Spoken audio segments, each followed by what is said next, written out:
Today's Thursday, March 19, 2020. Coming up on Roland Martin Unfiltered, Donald Trump continues to lie when it comes to the coronavirus pandemic. Folks, Brooklyn's bureau president will join us to talk about what local government can do to stop the spread of the virus. Also in Prince George's County, State's Attorney Aisha Braveboy and the ACLU are calling for the release of some prisoners who are at the risk of contracting COVID-19. We'll have her on the show. Plus, there's a lot of misinformation circulating on social media.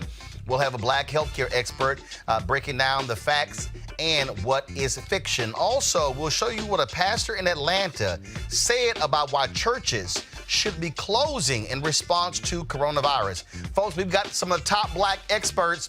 You're not going to see them on cable news or broadcast news because you swear black people aren't experts when it comes to this health crisis. That's why we have this show and why we do what we do every day on Roland Martin Unfiltered. It's time to bring the funk. Let's go. He's got it. Whatever the biz, he's on it. Whatever it is, he's got the scoop, the fact, the find. And when it breaks, he's right on time and it's rolling. Best believe he's knowing.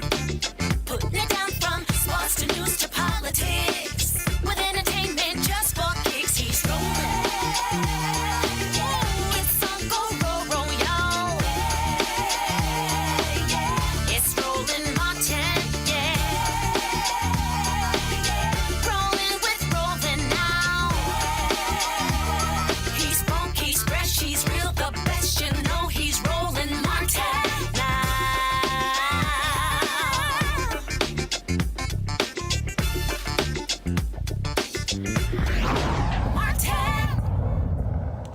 As of today, 11,015 cases of coronavirus, COVID-19 in the United States. More than 2,700 cases were reported in the United States between Wednesday and Thursday morning. At least 164 patients have died. Now, of course, you have the White House who continues to say that they have been on top of this from the beginning. That's an absolute lie.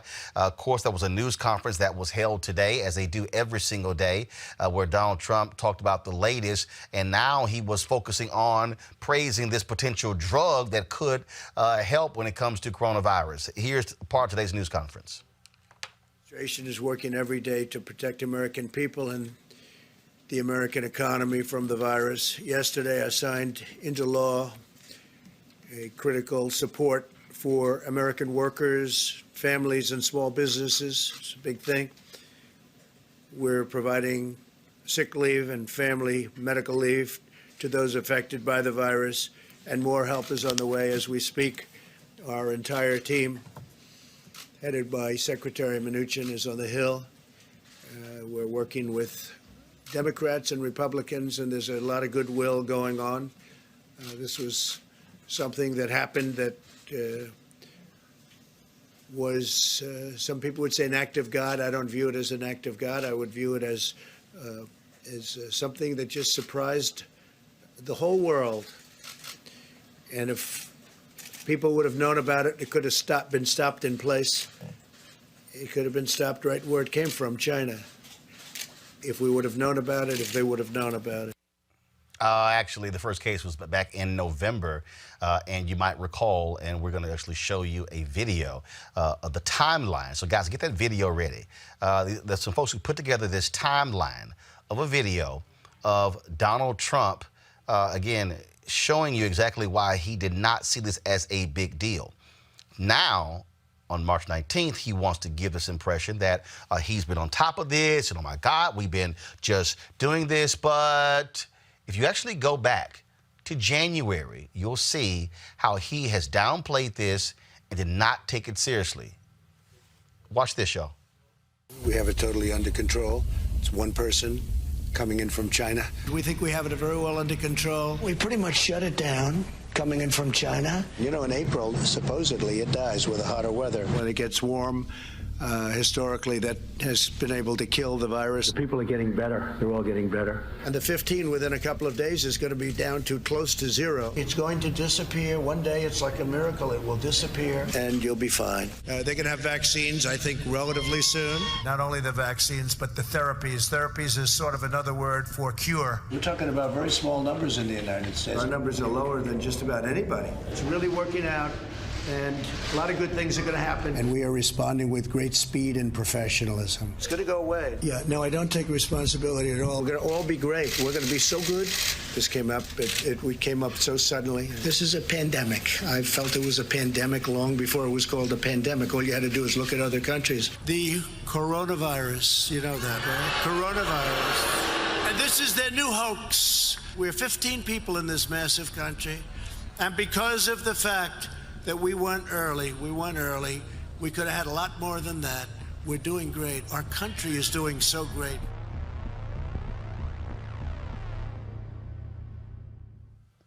That's what happens when you lie, and then we have the video to show that you're lying. Now, all of a sudden, again, he wants to play a commander-in-chief. Now it says that we are on war footing as a result of what we're dealing with today. After this morning's news conference, he went over to FEMA, where there was a discussion with the Americans' governors, and he has been touting this particular drug that has been used for malaria. The problem is we've known about it for quite some time, and they haven't even actually done testing yet. See, here's why you have to be very careful. And see, mainstream media too often isn't doing this. They cover this big Trump announcement and, oh my goodness, breaking news. But then all of a sudden you realize that he's lying. And so we're not going to believe anything that he says until, frankly, 4 or 5 other people actually confirm it to know whether it's true. He stood before the cameras and said how the Department of Defense is getting ready and we're going to be moving these hospital ships to New York and other places. But they're still they're docked in Virginia under maintenance. And it may be 2 to 3 months before they can even get out. That's why you got to be real careful when Trump starts talking, because the moment he says something, you can pretty much assume he's lying. But again, this was the call that took place today with the governors at FEMA.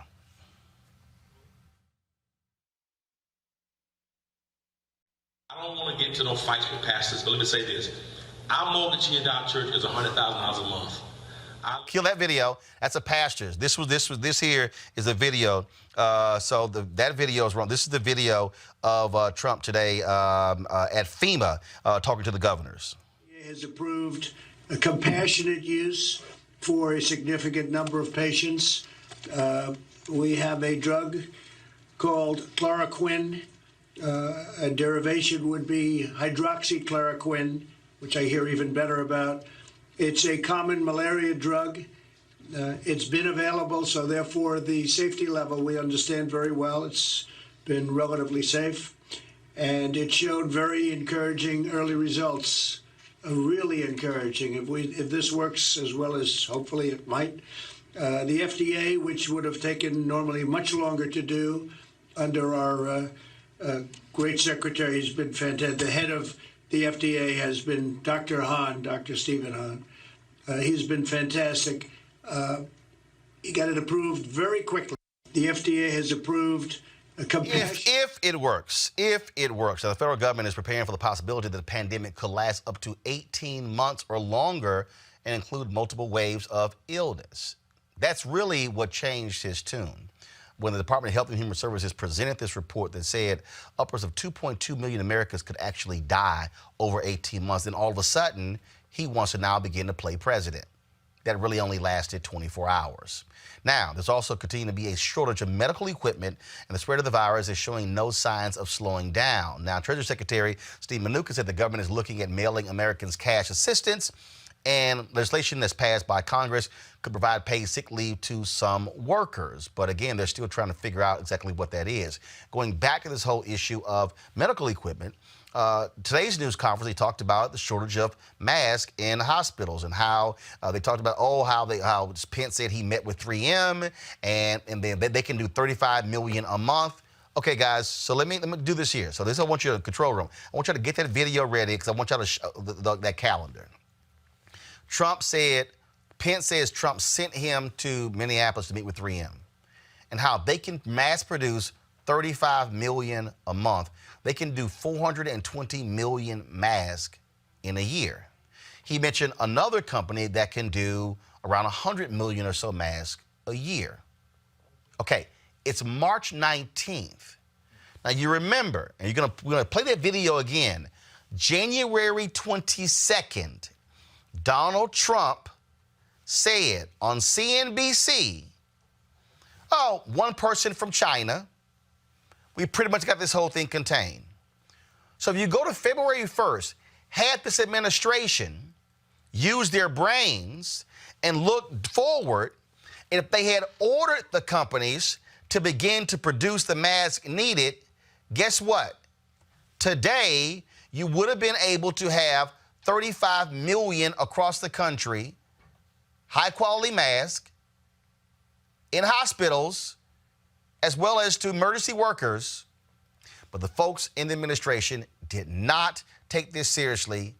And what is more shameful, it took Tucker Carlson of Fox News to leave his home in Florida, to drive to Mar-a-Lago, to meet with Trump, to get Trump to all of a sudden take it seriously. And now you have the Fox News personalities who are now saying, oh, we always told you this was going to be a major deal, when in fact they were parroting Donald Trump and not taking this seriously. So we're going to play for you again that video that was put together so you can actually see the timeline and why these folks are lying. Here it is. We have it totally under control. It's one person coming in from China. We think we have it very well under control. We pretty much shut it down coming in from China. You know, in April, supposedly it dies with the hotter weather. When it gets warm, historically, that has been able to kill the virus. People are getting better. They're all getting better. And the 15 within a couple of days is going to be down to close to zero. It's going to disappear. One day it's like a miracle. It will disappear. And you'll be fine. They're going to have vaccines, I think, relatively soon. Not only the vaccines, but the therapies. Therapies is sort of another word for cure. You're talking about very small numbers in the United States. Our numbers are lower than just about anybody. It's really working out, and a lot of good things are going to happen. And we are responding with great speed and professionalism. It's going to go away. Yeah, no, I don't take responsibility at all. We're going to all be great. We're going to be so good. This came up, we came up so suddenly. This is a pandemic. I felt it was a pandemic long before it was called a pandemic. All you had to do is look at other countries. The coronavirus, you know that, right? Coronavirus. And this is their new hoax. We're 15 people in this massive country. And because of the fact that we went early, we could have had a lot more than that. We're doing great. Our country is doing so great.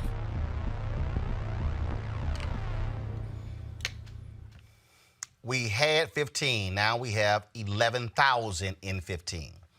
In Italy, the death toll has risen to 3,405, overtaking China, of course, where all of this began. It is just unbelievable to what is happening here. Let's bring in our panel. Dr. Greg Carr is the chair of the Department of Afro-American Studies at Howard University. Reese Colbert, which one is it? Colbert. Black Women Views, and also joining us via Skype is Erica Savage Wilson, host of Savage Politics Podcast. Greg, I want to start with you. The moment he opens his mouth, he's lying. And what happens is how the media treats this. He talks and they say, oh, something new. No. You can't assume that because he lies and will stand there and repeat a lie, and then Fauci or someone else will step up and actually give the truth when he just lied 3 minutes ago. That's exactly right. Our brother Kamau Bell tweeted something a few minutes ago. He said, what if they just put him in front of a fake camera with nobody in the room and let him talk to that fake camera while the rest of us go try to work this out? I tweeted him back. I said, there it is, brother. Because, you know, I mean, looking at the people behind Trump has become an exercise akin to, and I know you remember this, the Politburo used to watch the people standing behind Khrushchev or Stalin looking for any, and you see these people tortured. The other day when your colleague and our dear friend, Yamiche Sender, asked him about that China racist remark, you could see the woman on the left kind of squint like, what the hell's going on? But every calculation they've made has been a political calculation. hopefully we'll get a chance to talk about Andrew Ross Sorkin, who wrote in the New York Times today that one solution, while they're going to cut everybody a $1,000 check, might be actually to give a no-interest loan payable over 5 years to the businesses and employ everybody.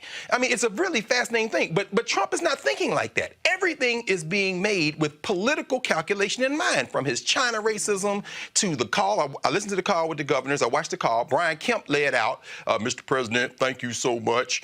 Sounding like everybody on the stage, thank you so much, will you leave this hospital ship afterward? And then you hear the governor of Louisiana, don't nationalize the don't federalize the National Guard. Everything is being catered to one man.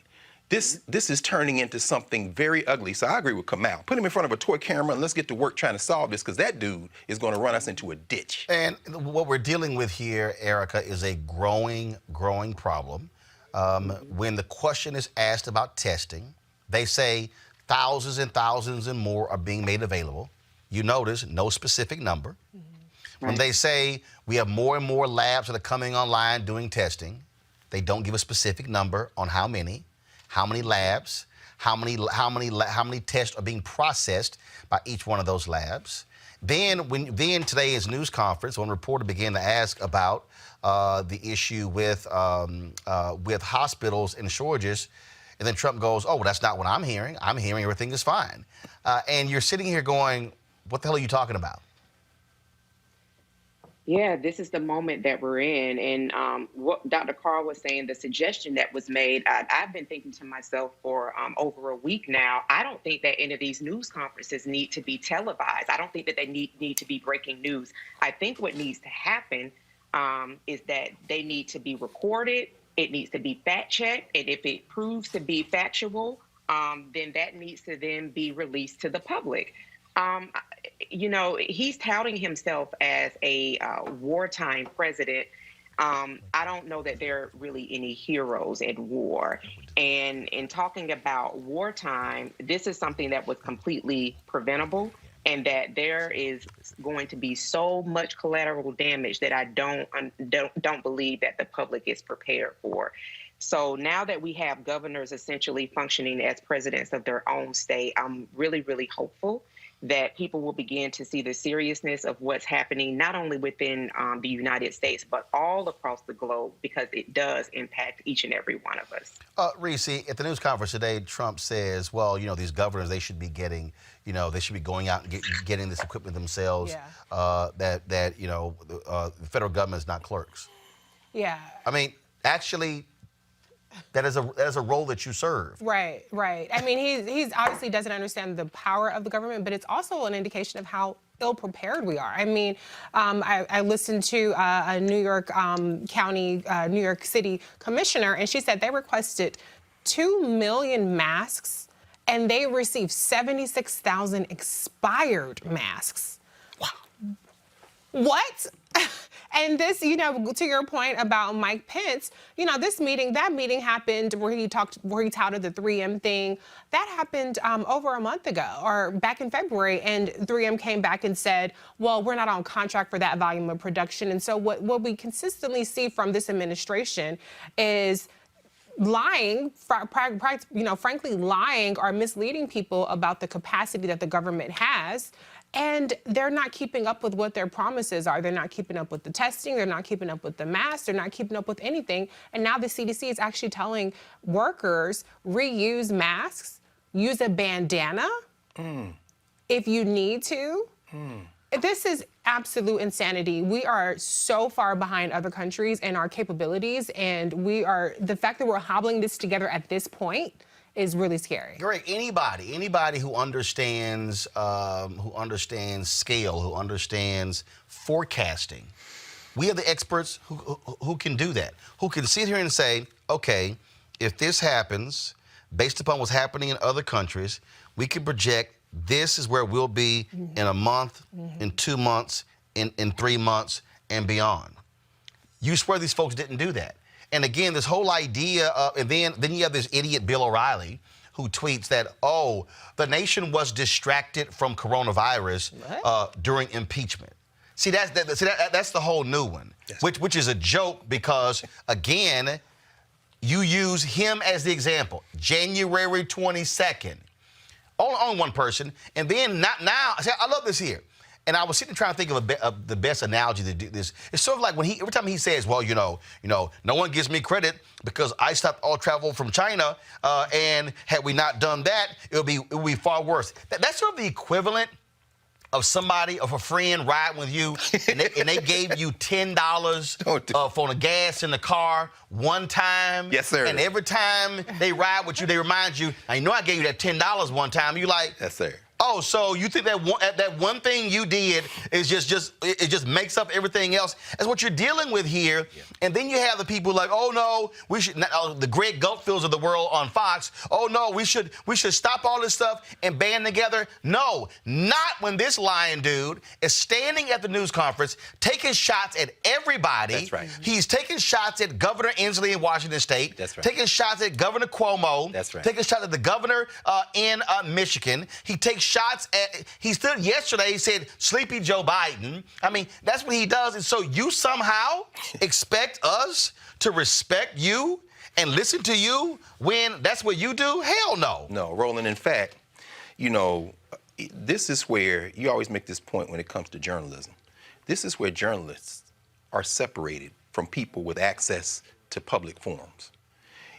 There has been so much good reporting in the last month in the Times and the Guardian, so many other places, and every night on this show, all you folks out there who have your young people now sequestered, all the school districts and every college in the country, you need to now be directing them as part of their curriculum to read the best information, to look for the best sources. Grandma, you may not be able to turn on a computer. Big Mama and them, Big Papa, get your child, get your teenager to now go surf the web and find this information. Why do I mention that? I was listening to Ayanna Pressley today, had a press conference with a doctor who explained very easily they're taking calls. This is happening all over the country. But we're dealing with disaster capitalism. Bottom feeders like the far right, race mongers, Fox News saying they're now going to provide free access to everyone because they see this as a moment to make gains. They are spreading disinformation. It's in the newspapers. The Times did an extensive report, for example, on the fact that the Obama administration ran a model of what would happen with a virus coming out of China, turned it over to the Trump administration, and many layers below the political appointments, under the Trump administration, they did a similar model. And guess who was getting the intel all the time? It's been leaked now. Somebody surreptitiously recorded Richard Burr in North Carolina at a conversation where he admitted as much because he's on the Senate Intel Committee. And guess what the paper just reported?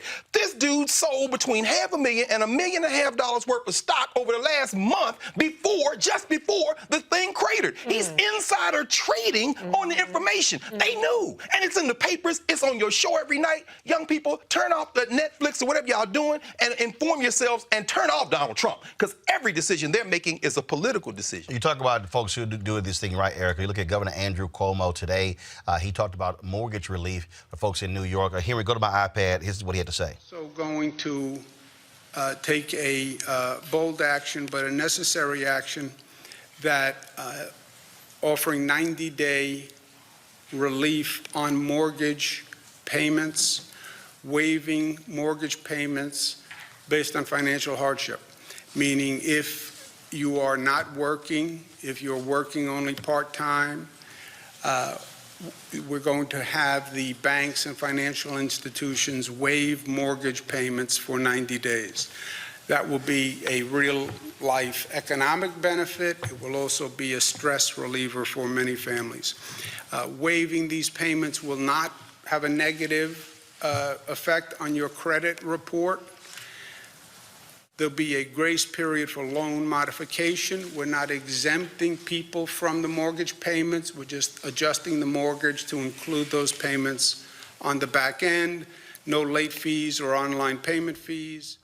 Again, that's Governor Andrew Cuomo. You see, again, governors who are having to take the lead because, frankly, you're not getting the kind of information that you should be getting out of the federal government. This, Erica, is a problem because, again, what the problem that we're having is we're not getting enough testing. And the fact that we're now in March 19th, they stood a week ago Friday, with Walmart, CVS, Walgreens, talked about using parking lots, drive-through testing. None of it's happened. There are no details. It was all for show for the purpose of a short-term gain in the stock market last Friday. That's right. Right. I mean, Donald Trump is essentially a magical elf. And that's how he's presenting himself, always trying to find a short-term solution to something that literally requires a level of critical thinking. And so what Andrew Cuomo, Governor Andrew Cuomo and other officials are exhibiting is something that has been lacking since this regime has been in place, which is leadership. When you think about the global supply chain that's really now bottlenecked, I'm from Albany, Georgia, and there's a piece where it talks about specifically my hometown. We only have one hospital, Phoebe Putney Hospital, because it bought out another hospital, Palmyra Hospital, one hospital that services roughly about 90,000 people in the city and the county. But then there's surrounding counties as well, where you're talking about towns where there are only, a few thousand, maybe 30, 40,000 people. HBCU, Albany State University, all these other different school entities that rely on one hospital. That hospital now is making DIY masks because this incompetent and sycophantic regime did not find it important enough to put people in front of Donald John Trump Jr. So, as we continue to absorb all of these things and the impact that it's having, you're seeing people then at the local and state level having to make disastrous decisions so that they can continue to serve people who may be impacted, but not, maybe or not impacted with coronavirus, but then also to protect themselves because they have families that they have to go to as well. And so again, like as you said, if back in February, there would have been some level of decisiveness. There would have been some actual leadership to happen after he dismantled the global health team that, again, under President Obama had been established back in 2014, handed off so that, listen, if there was any type of crisis, especially the ones that were forecasted to come down the pipeline, that there is an infrastructure in place. So since that's been dismantled in 2018, and since he continues to lie and all of these individuals surrounded by him are spoon-feeding him what truths they want him to have, we are all in the public and really globally paying the price. So my hope is that as we continue to move through this, that people will actually take these unfortunate, painful decisions with them as we near going to November. Greg talked about the story that Tim Mack did for NPR. Henry, go to my iPad. It says, intelligence chairman raised virus alarms weeks ago, secret recording shows. See if we could pull this audio up. I think the audio is playing, so. DOC. NPR has obtained a secret recording taken 3 weeks ago. You're going to hear the voice of Senate Intelligence Committee Chairman Richard Burr, Republican in the Senate. You're going to hear him warning a private audience about how the coronavirus would impact the United States. There's one thing that I can tell you about this. It is much more aggressive in its transmission than anything that we have seen in recent history.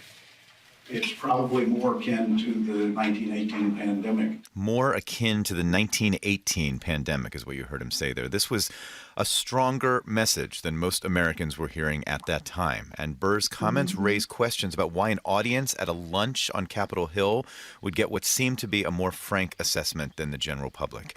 NPR's Tim Mack is the one who got his hands on this recording and is with us this morning. Hi, Tim. Hey there. Okay, so who was the senator speaking to in this clip, and where did the tape come from? Well, the luncheon was organized by the Tar Heel Circle, which consists of businesses and organizations from North Carolina, the state that Senator Burr represents. Membership in the Tar Heel Circle costs between $500 and $10,000. Burr was talking candidly about his assessment of about how bad the coronavirus might become in the U.S. And the tape comes from an attendee who became alarmed about Burr's dire warnings, so began to record.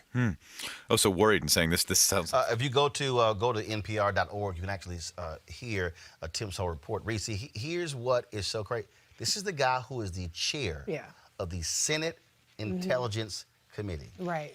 This is the guy who is getting information that is classified. We know that there is a unit of the intelligence community that was tracking the coronavirus very early and alerted folks all the way up the chain of command. Right. To Greg's point, the folks at ProPublica actually broke the story. And then this is the headline right here. Go to my iPad, Henry. Senator Burr sold up to $1.5 million in stock 1 week before the market tanked. The story was done by the folks at ProPublica. Folks, check this out. It says Burr's committee was reportedly receiving daily briefings about the coronavirus at the time of his February 13th selling spree. Look at the date, folks. February 13th. During which he sold off anywhere between $582,029 and $1.56 million worth of holdings. Specifically, he sold off up to $150,000 worth of Wyndham Hotels and Resorts shares and up to $100,000 of Extended Stay America shares. 1 week after Burr sold his stocks, the markets tanked and have lost about 30% since. Wyndham Hotels stock has reportedly lost 2/3 of its value, while Extended Stay America shares are worth less than half of what Burr sold them for. Reese, here's what's interesting about this here. If you actually looked at the economy at that time, travel was fine. Yeah. Hotel stays were up. Yeah. What other rationale would you sell them than, something's about to come down, I need to unload my stocks? Yeah, I mean, it's Republicans doing what they always do, which is putting profits and self-interest before country, rather. That's the same time that Senator Kamala Harris was calling the administration officials for a public hearing and taking them to task for not bothering to show up and not having a good excuse. And then on the other hand, you have a Senate leader, Senator Burr, who is trying to, protect their pockets. So that is just a classic case of how the Republicans operate versus how the Democrats operate in this situation. Senator Burr definitely has the power to call hearings. He has the power to help get this information out there, and he's instead giving a private audience to his donors. And it's just appalling. And this is the information gulf that we're seeing. We're the ones that are being kept in the dark. And what we are given is mixed messages, a lot of times disinformation, even from the administration themselves. The Republican and Senate, that's a whole different story of just flat out apathy and not giving a damn about what's happening to people, not to corporations, but to people. Folks, joining us right now is the Bureau President in Brooklyn, Eric Adams. He joins us via Skype. Glad to have you here, President Adams, on Roland Martin Unfiltered. Thank you, Roland. Good to be with you as well. You're also running for mayor of New York City as well, so we want to go ahead and make that point. Let's talk about this here, this whole issue of what's happening in places like New York City. The reality is we've heard Mayor de Blasio say shelter in place, prepare for the worst. Today, Governor Andrew Cuomo, yesterday he said companies at no more than 50% in terms of employees. Now it's been raised 75% where the folks, non-essential folks, can't be in the office. Do you? And I made this point a couple days ago. I think that we're doing this thing piecemeal. You had Bill Ackman, who went on CNBC yesterday and said, "Look, you got to shut this thing down for 30 days." At what point do leaders step up and say, you cannot do mass testing unless you actually shut it all down to get a true handle on what's happening in this country? Agree or disagree? Agree 100%. And in addition to that, we need to do a real analysis of how we are approaching this crisis. To the heads of my hospital in Brooklyn. For those who are not familiar, Brooklyn is one of the 5 counties in New York. It's the largest. If it was a separate city, it would be the 3rd largest city in America with 2.6 million people. 47% of them speak a language other than English at home. When I spoke to the heads of my doctors, presidents of my hospital, they told me all the testing you had to go through the Department of Health, the State Department of Health. For every request they requested to have a test, 9 of the people were denied, 1 were allowed to get the test. That's extremely significant because you're seeing particularly in Brooklyn, there's an undercount because 9 out of 10 people were denied the test. I believe if you do analysis across America to those communities of color, you're going to see that there's an under-testing problem. So we really don't know how much this virus is impacting those communities of color. If it's happening in New York, I assure you it's happening across the country. And I think it's imperative that we have a real conversation about how do we shelter in place to really deal with this issue. And again, the last thing in the world I want to see is a national shutdown where everyone is sheltered in place. But you look at finally where you have the governor of Florida who's been shameful because they were sitting here scared of losing spring break money. You had thousands of people congregating on beaches. Initially, you had states who were moving to say no more than gatherings of 1,000 people. Then some said 500. Then some said 250. And the CDC said 50. The next day, the CDC said 10. And the reality is there's no way to get a handle on who's infected and who isn't unless you do massive testing. Look, today, and here's what's unbelievable. You talk about 9 out of 10, Sean Payton, head coach of the New Orleans Saints, has announced he tested positive for coronavirus. You have, of course, Kevin Durant there in Brooklyn with the Brooklyn Nets and 3 other players as well. And I'm not singling them out, but you have to ask the question, how in the world are 8 NBA teams getting fully tested and NFL people are getting tested, but regular, ordinary people can't get tested? There's a problem. And then Trump goes, well, hey, you know what? That's the way life goes, essentially saying, hey, the rich actually get these things. This is maddening. I read this New York Times story where this matriarch of a family, her and 2 of her kids have died. 20 family members are quarantined and trying to figure out what's going on. And then you can have it and show no symptoms. So how in the hell you know somebody else has it? I mean, it's just sort of maddening watching this every day and this piecemeal hoping that this thing just sort of just, to Trump using his own words, goes away. And so true. And you touched on 2 things that I want to touch on temporarily. One is that we stated in the state that the only time you get to test if you are really hospitalized and you are showing advanced signs of coronavirus. Yet you're watching those without any signs at all receive testing. So you're sending a mixed message to the American public. Advanced signs means you're damn near dying.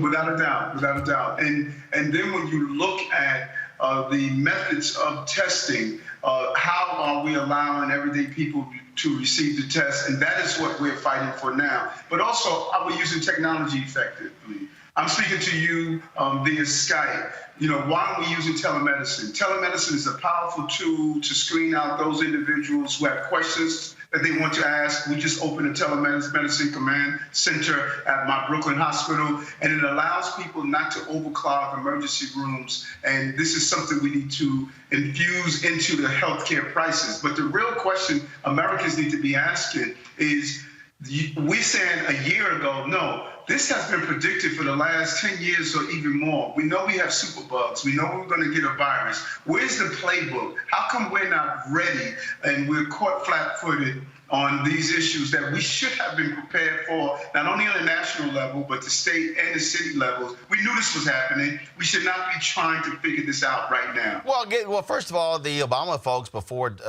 Trump was sworn in, they went through an actual exercise that dealt with this, and pretty much the Trump people just blew it off and didn't take it seriously, and then wiped out many of the people who were actually supposed to be doing it. You talk about with the Brooklyn Hospital Center in Fort Greene with this outdoor tent facility to pre-screen people for coronavirus. That makes sense because, unfortunately, we're seeing in Parkland Hospital in Dallas shutting down visitors. I saw a tweet from Mark Lamont Hill. His dad has been ill, 92 years old, has been going there helping, feeding him.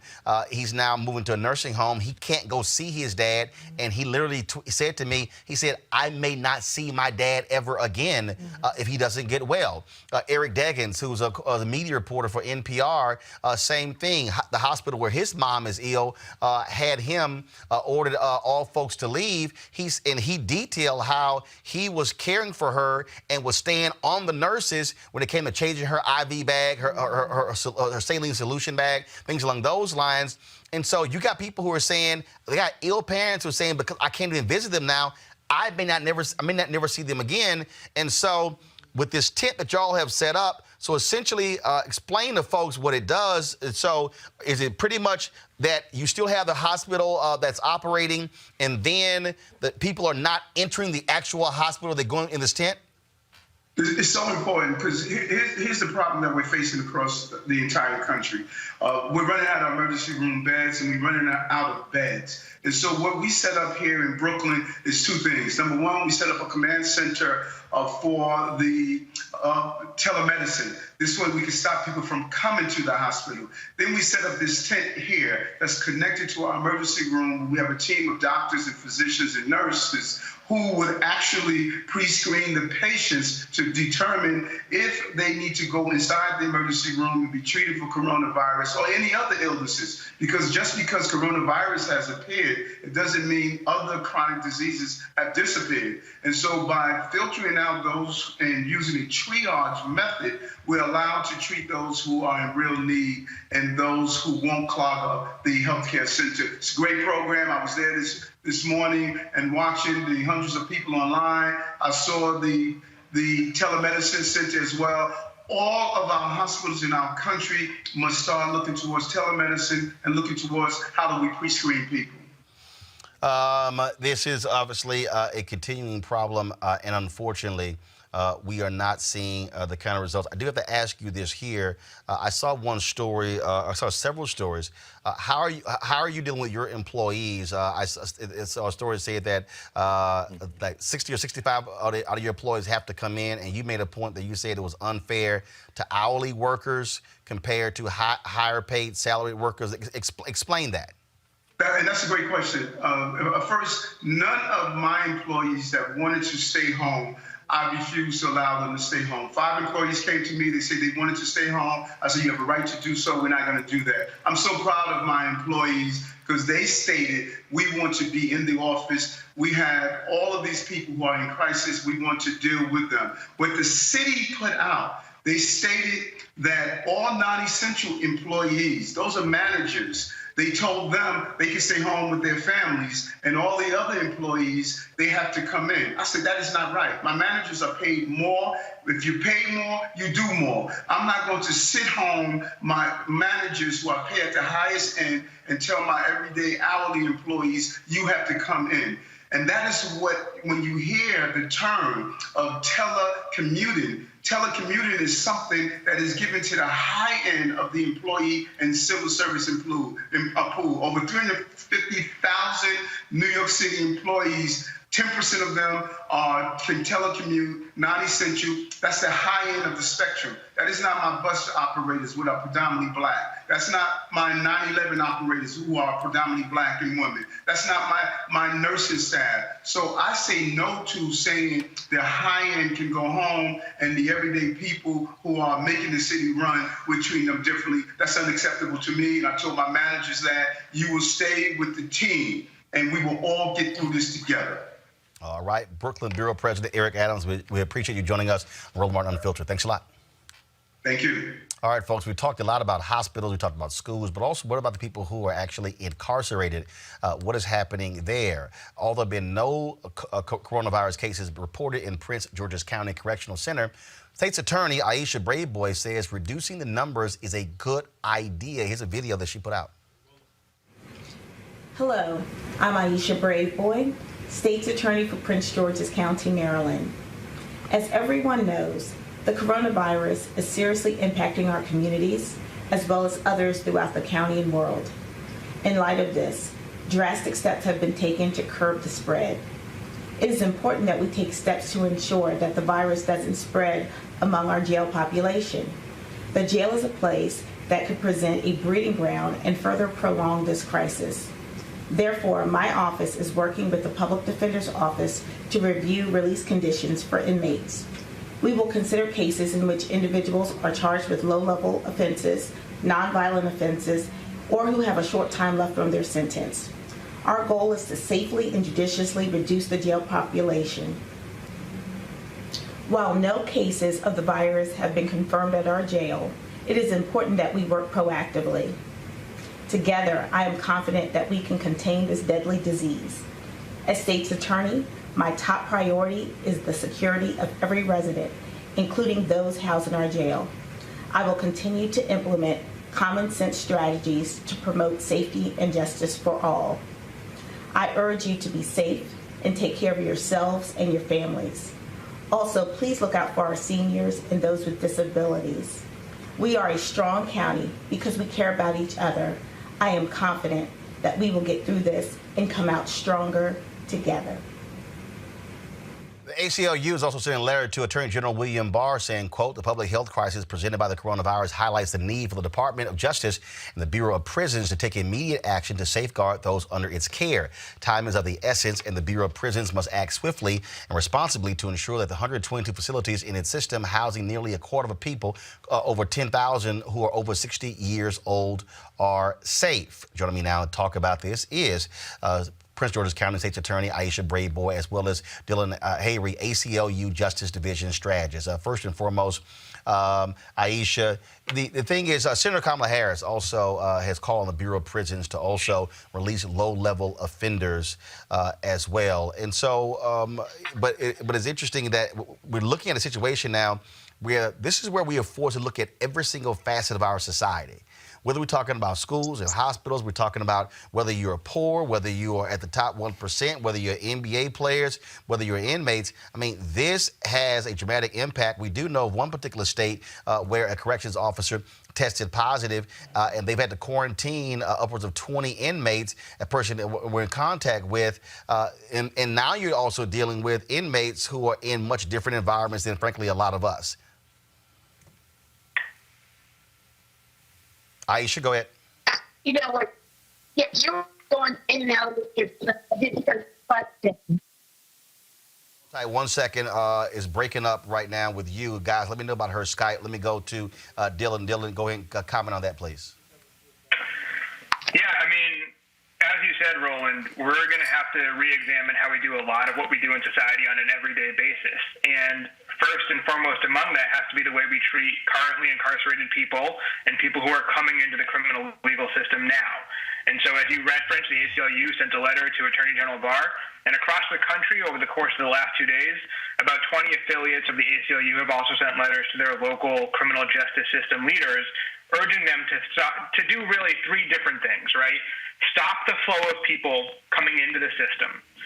For the people who are in the system now, find a way to get as many of them out as possible so they can be home with their loved ones or seek adequate medical care back in their community. And for those people who remain incarcerated, to make sure that there are plenty of services available, to make sure there is hygiene products available for free, to make sure visitation is not cut off, and where it is cut off, at the recommendation of local health experts, to substitute free calls, video calls, phone calls.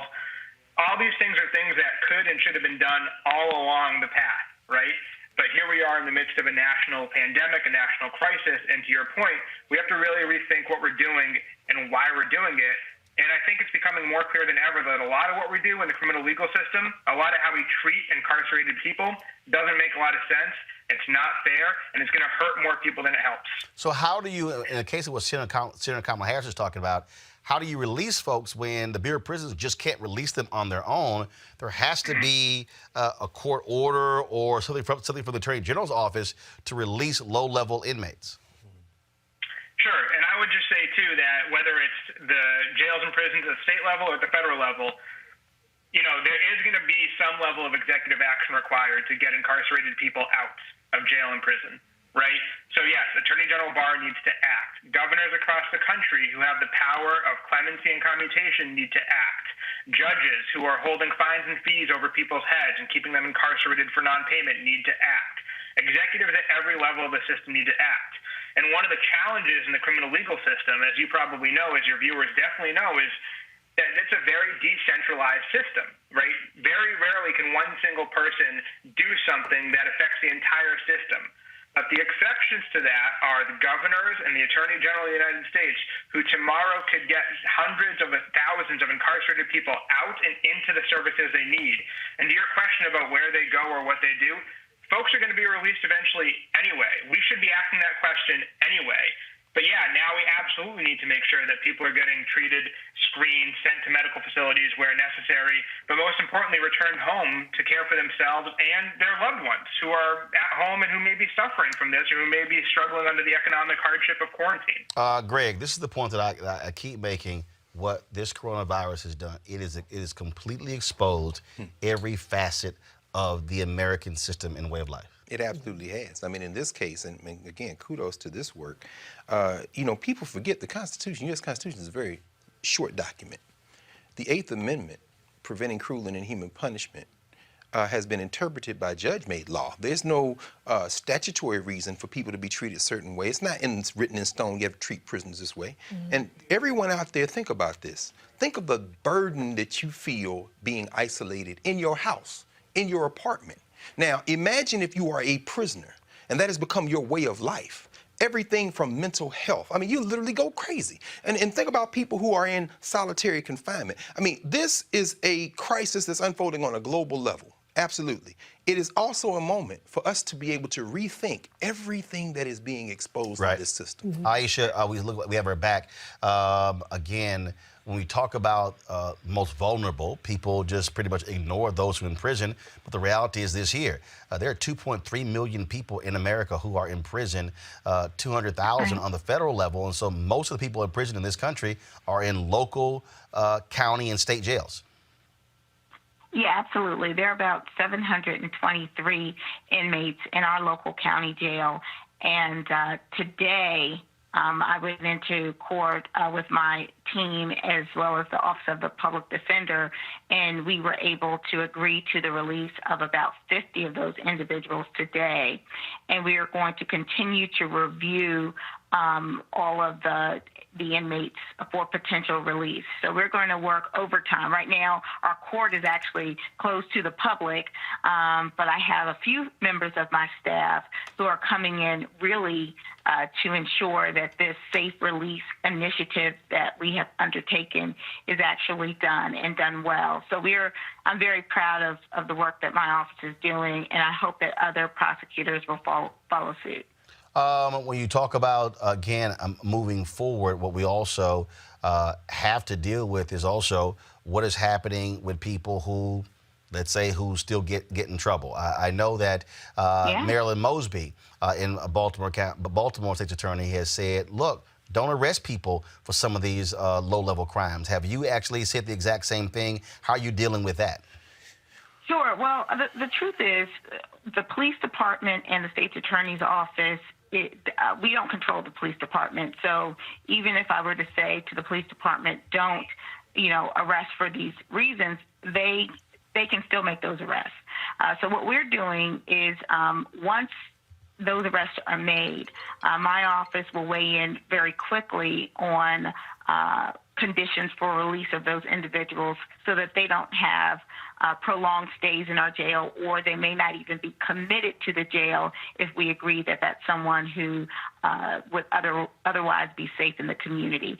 So I think we're trying to be responsible. We are also trying to recognize the fact that we, don't control what the police do, but we can do our part to ensure that those who are arrested for committing certain types of offenses don't have to be exposed to the inside of the jail. Dylan, last question for you before I let both of you go. Again, that's something that's important there. Again, how police are responding to this because, again, they can make decisions as to, okay, what's serious, what isn't. Stuff that you can let some stuff go. You can stop some folks and give them a warning as opposed to going through a system, because now you arrest somebody, now you're bringing them in contact. You don't know if they've been tested. They're in close proximity. Now they're going through a court system.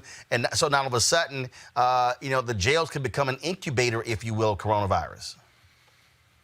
100% correct. And to be blunt about it, police don't have any problem not enforcing certain things in white and wealthy communities across this country every single day. So they are making a choice every time they choose to put handcuffs on someone and bring them into a confined space. And we are urging, the ACLU sent a letter out to state affiliates that they're using to send letters to their local police departments to say, listen, stop arresting people for low-level offenses, and where you need to make an arrest, issue a citation in lieu of arrest. Do everything you can to minimize the risk that you are putting on people, and frankly, the risk you're putting on yourselves. If you bring someone into your department who may have COVID-19 but isn't symptomatic right now, you could be infecting an entire police department. And frankly, we are beginning to see some police departments begin to make better decisions here, and we're also beginning to see prosecutors and some judges make better decisions. But I would just echo what your panelist said earlier a minute ago. It is good to see relief happening across the country where it is. It is good to see some modicum of justice being instituted where it is, but it should remind you that that ability to deliver relief is a choice, which means that the willingness to harm and oppress was also a choice that was being made for a very, very long time. And hopefully this pandemic helps us, understand better what people are experiencing every day. And as we continue to get through this as a country and deal with the health and economic crisis that's upon us, I hope we're also, again, reflecting on the things we can do to make systems across the country more fair and equitable for everybody, particularly the black and brown people across this country who've been under the thumb of the criminal legal system for centuries. Dylan Hare of the ACLU, Aisha Braveboy, we surely appreciate it. Thanks a lot.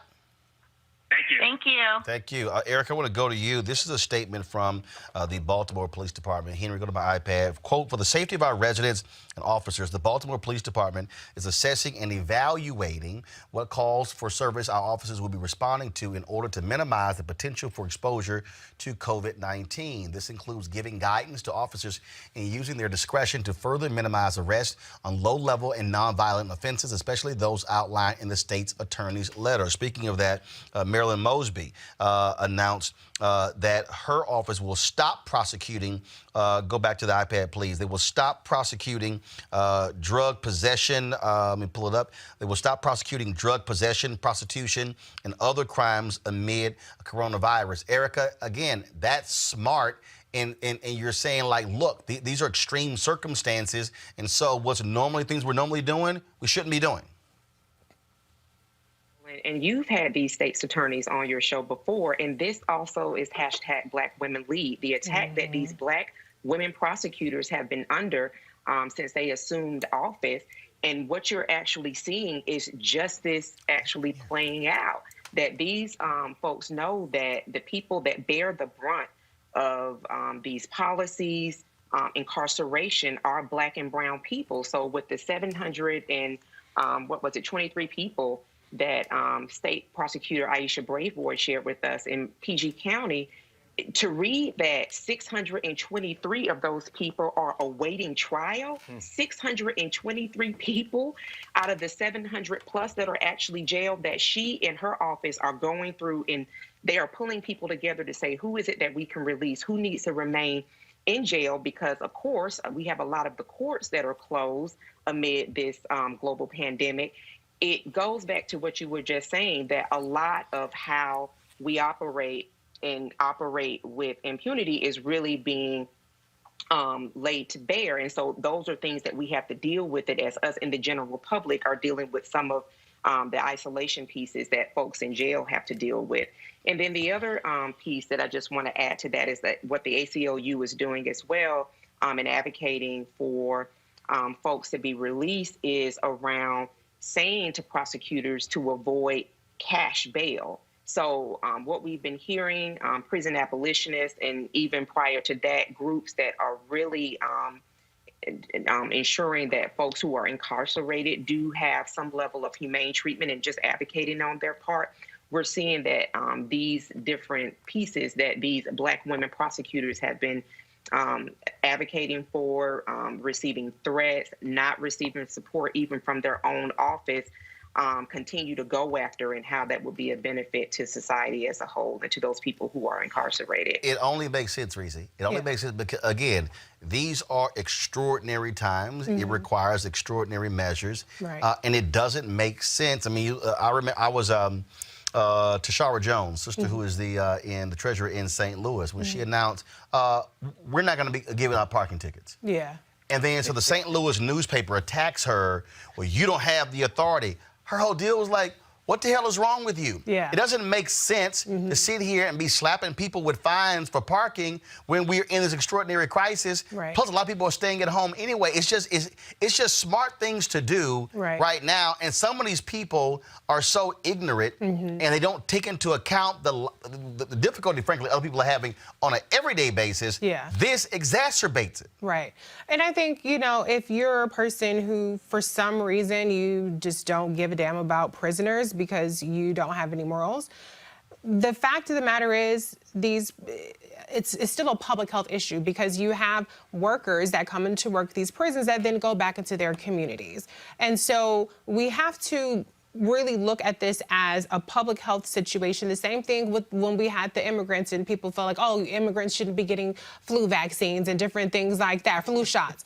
You know, we have to stop looking and picking and choosing who is worthy of having consideration. And so I think that the work that the ACLU is doing, Aisha Brayboy, I think that's amazing work that she's doing. Senator Kamala Harris has been all over this. March 5th, she sent a letter to the Bureau of Prisons requesting their preparedness for this outbreak. So this isn't even something that she just is new to. And to Erica's point, yeah, this is absolutely hashtag Black Women Lead. I've seen as a prosecutor, Kamala Harris got raked over the coals, and these Black women continue to go through this. But this is a prime example of why it's important that we have a seat at the table, because we do take different considerations into mind. We have compassion for people in a different manner, and people who will not normally get this consideration. Because Attorney General Barr is not leading the charge on this. The Bureau of Prisons director is not leading the charge on this. It's these Black women leaders, it's ACLU, it's these different organizations that are leading the charge. And so I think that we have to continue to recognize who the leaders are and how they lead differently, and how we need to continue to put those particular people back in power. Greg, moving forward, what we are dealing with, I mean, look, we already hear the report, this may go up to 18 months. I mean, you know, we're now talking moving towards 2022. And I really think people have to get prepared mentally for this, and to understand what is actually happening. I mean, this is not something that, and again, because the federal government has been so lousy with testing, we do not have a handle of what's going on, and as each day progresses, we're left in the same situation of really not knowing what's on the other side. We have to get a handle of what's going on here. And now we're talking about Howard, other colleges, high schools, middle schools, elementary schools, jails. We're talking about small businesses, Black-owned businesses, mid-sized businesses, large businesses. Every sector of it. Ain't nobody, and even if your ass rich, the State Department and the CDC has just issued a travel advisory. Do not leave the country. Yes, sir. Right. Yes, sir. You can have your private. Wait a minute. You can have your private jet all you want to, but you can't. I mean, look. And countries don't want us either. No. I'm just saying. I mean, what Canada's doing, and so this thing, I don't just believe people are really taking into account. No. What the hell is going on here? No, you're right, really Roland. I mean, let's take Trump saying they're going to retrofit private business to do these masks and do some of this. That's under something called the Defense Production Act. That was an act that was passed by the federal government during the Korean War. And signs it, but then goes, I don't want to use it. Right. It's the whole point of the damn law. That's the whole point. It's to use it. But this is the point, Roland, as you're making this. And listen, like you said, all these children who are home from school, K-12, and all those students, include Howard, who, like everybody else, has canceled their commencement. My man Nick Cannon's supposed to graduate. I'm like, Nick, he said, bruh, look, I'm good. I got to be with my kids. I'm sequestered in Jersey. I understand. But my point is, everybody's at home. Y'all need to support Roland Martin Unfiltered. Get this thing, keep this thing going, come online, and listen to this very carefully. How many times have you said this, Roland, when we talk about elections?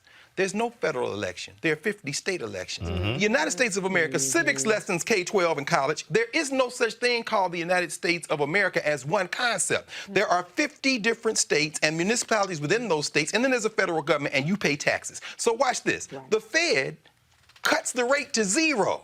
The Fed is not the federal government. The money is in the banks. So now what you're saying is, what is the role of the federal government? The role of the federal government is to enhance the life quality and protect the 50 states. So what we're watching, what people don't understand is, at any moment, you can do that taking measures that are only the federal government's to take, like that defense production line, like the fact that Mitt Romney and everybody else saying, well, give everybody $1,000. And then they pass a bill. Then they pass another bill. Now they're talking about passing yet another bill. And where you have Elizabeth Warren and Ayanna Pressley and them are saying, and put loan forgiveness in it. They can do that. But this is the point I want to end with, Roland, to your point you're raising. Again, this Andrew Ross Sorkin thing really is very interesting. Today's New York Times finance page, he says, the government could offer every American business, large and small, and every self-employed and gig worker a no-interest bridge loan guaranteed for the duration of the crisis to be paid back over a 5-year period. The only condition of the loan to businesses would be that the companies continue to employ at least 90% of their workforce at the same wage that they did before the crisis.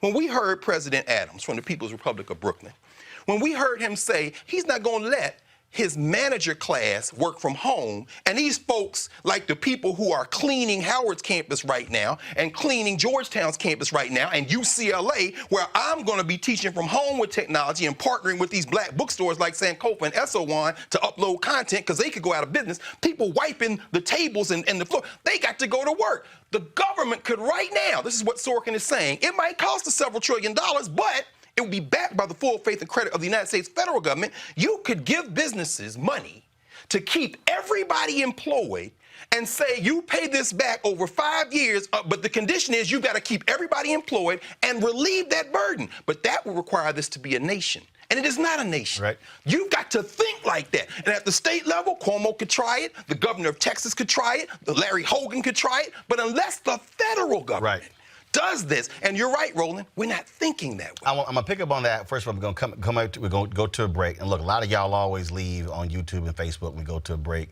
But we go to a break for a reason, to reset. We got a guest coming up because we want to deal with this disinformation that's out there that too many people are sharing, especially a lot of black people are sharing. But after that conversation, we're gonna pick this up because the details have now come in terms of what the Senate is proposing. In terms of money to taxpayers, but also corporation tax cuts. I'm going to unpack this thing, and there are a lot of people out there who are saying, well, why isn't Nancy Pelosi, why isn't Schumer signing on to this? The devil's in the details. And we're going to break some of that down when we come back on Roland Martin Unfiltered. Back in a moment. You want to support Roland Martin Unfiltered? Be sure to join our Bring the Funk fan club. Every dollar that you give to us supports our daily digital show. There's only one daily digital show out here that keeps it black and keep it real as Roland Martin Unfiltered. Support the Roland Martin Unfiltered daily digital show by going to RolandMartinUnfiltered.com. Our goal is to get 20,000 of our fans contributing $50 each for the whole year. You can make this possible. RolandMartinUnfiltered.com. All right, so a lot of y'all are always asking me about some of the pocket squares that I wear. Now, Robert don't have one on. Now, I don't particularly like the white pocket squares. I don't like even the silk ones. And so I was reading GQ magazine a number of years ago, and I saw this guy who had this pocket square here, and it looks like a flower. This is called a shibori pocket square. This is how the Japanese manipulate the fabric to create this sort of flower effect. So I'm going to take it out and then place it in my hand so you see what it looks like. And I said, man, this is pretty cool. And so I tracked down, it took me a year to find a company that did it. And so they make these about 47 different colors. And so I love them because, again, as men, we don't have many accessories to wear, so we don't have many options. And so this is really a pretty cool pocket square. Now, what I love about this here is you saw when it's in the pocket, you know, it gives you that flower effect like that. But if I wanted to also, unlike other, because if I flip it and turn it over, it actually gives me a different type of texture. And so therefore it gives me a different look. So there you go. So if you actually want to get one of these shibori pocket squares, we have them in 47 different colors. All you got to do is go to RolandSMartin.com/pocket squares. So it's RolandSMartin.com/pocket squares. All you got to do is go to my website, and you can actually get this. Now, for those of you who are members of our Bring the Funk fan club, there's a discount for you to get our pocket squares. That's why you also got to be a part of our Bring the Funk fan club. And so that's what we want you to do. And so it's pretty cool. So if you want to jazz your look up, you can do that. In addition, y'all see me with some of the feather pocket squares. My sister, who's a designer, she actually makes these. They're all custom made. So when you also go to the website, you can also order one of the customized feather pocket squares right there at rolandsmartin.com/pocket squares. So please do so. And of course, that goes to support the show. And again, if you're a Bring the Funk fan club member, you get a discount. This is why you should join the fan club. All right, folks, there's a whole lot of misinformation circulating on social media about how to protect yourselves from COVID-19. You got these people walking around, wrapping themselves in trash bags, going to grocery stores. I don't know what the hell. Some people talking about you can eat garlic to prevent infections. All right, joining us right now is Dr. Sadrina Calder, a board-certified preventative health physician. Doc, how you doing? Hi, how are you? I'm doing great. All right, so you hearing a lot of this crazy stuff out here, and then you got people who coming up with their grandmother, grandmama, granddaddy, back in the day remedies, all this sort of stuff like this here. In fact, I had a tweet a little bit earlier. Even Trump, all the lying that he did about this particular drug, in fact, he stood before the cameras and said that the FDA approved it. That was actually a lie. FDA did not approve it. They're still sitting here. Again, here it is. The FDA has issued a statement clarifying the chloroquine situation. Trump wrongly said the anti-malaria drug was approved for coronavirus. The FDA statement says there is no approved coronavirus treatment. And so what are some of the crazy stuff that you're hearing out there as well? So I'm hearing a lot of misinformation just across the board, all over social media, probably on a daily basis. One of the first things I heard was that Black people couldn't get the coronavirus. That's a lie. And that, exactly. I mean, we've already seen a few NBA players that have been diagnosed with it, Idris Elba, etc. So, yes, that is definitely a myth. I don't know how we came up with that, but the coronavirus does not discriminate against anyone. So, all right. Another myth. I'm sorry. No, go ahead. Another myth is that antibiotics can treat it. That's completely incorrect. So this is a virus that we're dealing with. Antibiotics are used to treat bacterial infections. So that's definitely not true. Okay, so what about all these people who again, like we showed these fools who were spraying their kids with I'm sorry, you can't spray your kids with Purell and think that that's going to ward off coronavirus. I agree. Dousing yourself in disinfectants is not the appropriate way to prevent getting the disease. You can actually be doing harm to yourself. Those are chemicals that you're putting on your skin and potentially inhaling into your lungs. So this is not something that we recommend at all. We continue to recommend the same preventive measures that we've been pushing: social distancing, washing your hands, avoiding sick contacts. If you're sick, keeping yourself away from everyone else and at home, covering your nose and your mouth when you cough and sneeze. Those are the types of things that you can do to properly prevent it. What about this? Okay, so first, is there anything that we can do to fortify our immune system that would keep us strong? So even if someone does contract it, you still have a strong enough immune system. Anything we should be taking? So there's nothing that you can do in terms of boosting your immune system to prevent it from happening, but you can kind of continue to maintain a healthy immune system if you do have one. And that's just by eating a proper diet. So you want to eat enough protein, healthy sources of carbohydrates, healthy fats, get enough sleep. That's a big thing. Getting at least 7 to 9 hours of sleep per night. Exercise. 7 to 9? Yes. Hell, that'd be a miracle if I slept 9 hours. Yeah, I think most people have difficulty getting that amount of sleep, but that is the recommended amount. Doc, how many hours you sleep? Brother, half that if I'm lucky. But I'm listening to the doctor. I want to live, brother. I want to live. Dr. Calder, how many hours you sleep? Dr. Calder, how many hours you sleep? I'm sorry. I'm still trying to make sure I get to that 7 every day. I have trouble with that as well. Child, please. Yeah. If I get to 6, that's a miracle. No question. Yeah, for me too. 6 is doing pretty well for me, but I'm still aiming to try to get 7 every night. I got you. That's something I struggle with now, and I continue to work on.